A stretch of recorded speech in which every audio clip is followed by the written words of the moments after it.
Hello everybody, my name is Star Raptor and welcome to the channel. This is my spoiler-free review for Hawkeye, a series streaming on Disney Plus. It's the fifth Marvel Cinematic Universe series on Disney Plus within the last year for Marvel. So they've been putting out a lot of content, and this one here is revolving, 6 episodes revolving around Kate Bishop and Hawkeye Clint Barton.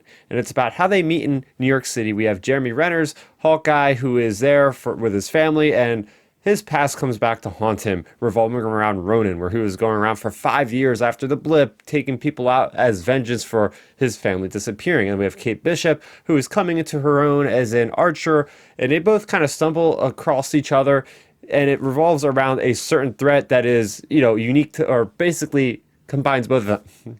Hello everybody, my name is Star Raptor and welcome to the channel. This is my spoiler-free review for Hawkeye, and this is streaming on Disney Plus. It's the fifth Marvel Cinematic Universe series on Disney Plus in the same year. This is crazy, right? 5 of these things already. But anyway, getting into this one, we have Jeremey Renner's Clint Barton running into the character of Kate Bishop, and that's really where this story is that relationship, that bond. How does that form? Because in the comics, they are a well-renowned pair of archers, and while we have Clint Barton, who is there with his family, turns out that his past is coming up to haunt him as Ronin. 5 years he's going around taking out vigilantes left and right as vengeance for the disappearance of his family, and that quest kind of comes back up to haunt him, and it also involves Kate Bishop, so they begrudgingly work together through Christmas time in New York City, which is a pretty cool look to this whole show. And it really comes down to discovering the past of Hawkeye. And that's probably the best way I could describe this without giving too much away.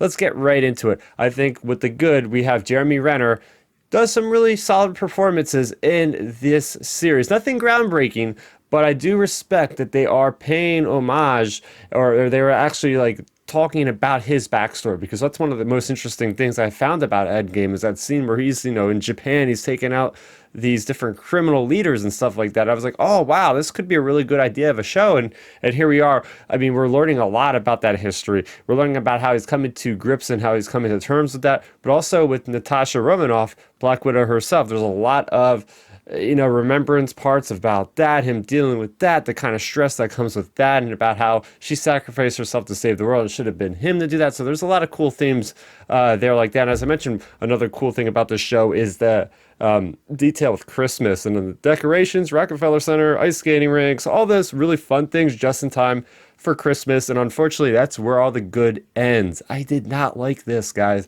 Getting into my negatives, the first thing is the plot points. Man, oh man, I feel like some of these things that were built up in episode 1 have the weakest resolution by episode 6. And I'm just like, okay, why do we even have to worry about that thing? Because it really didn't play into effect at all.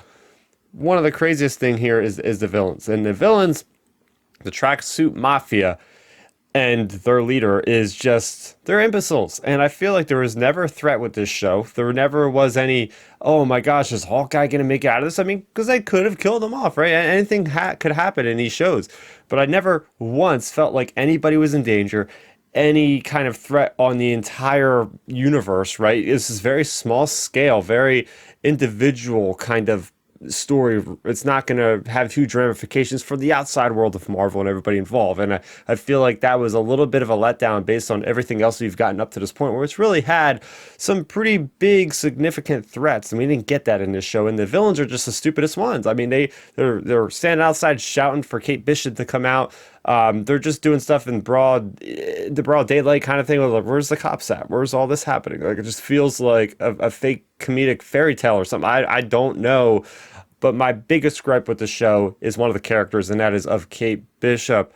The actor is fine, but I just feel like that the writing for the character and how she behaves is just so idiotic at points. I mean, she's making the wrong moves, and I understand, like, she's in her early 20s. They're trying to show us like her kind of rising up and getting experience throughout these 6 episodes. And even by the end of this, I just feel like, did she grow a lot at all? I don't think so. But I think some of her antics and some of her things just came across as like, I can't see how this character is going to stand toe to toe against some of these other bigger villains, especially later on in the season.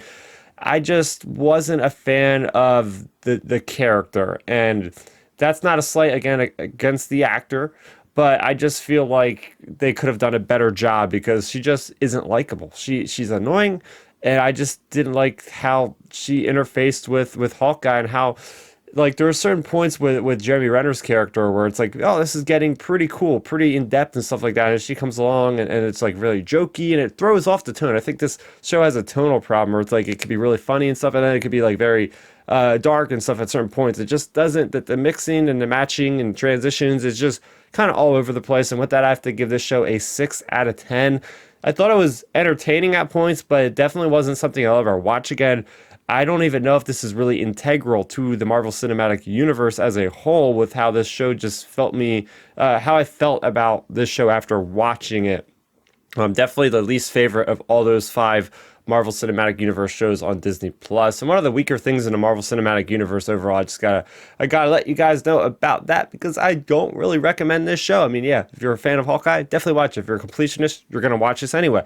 But I will say, just be prepared to kind of keep your expectations a little bit lower on this one, because man, oh man, I was feeling some hope at like episode 3 and 4, and then episode 5 was really good, and they just let down with the finale. So what did you guys think about Hawkeye, the series? Let me know in the comment section down below. For more on Marvel, I have reviews for all of the other Marvel Cinematic Universe series on Disney Plus on the channel right now, so you can go back and check out my thoughts on those, and make sure you go ahead and subscribe to the channel.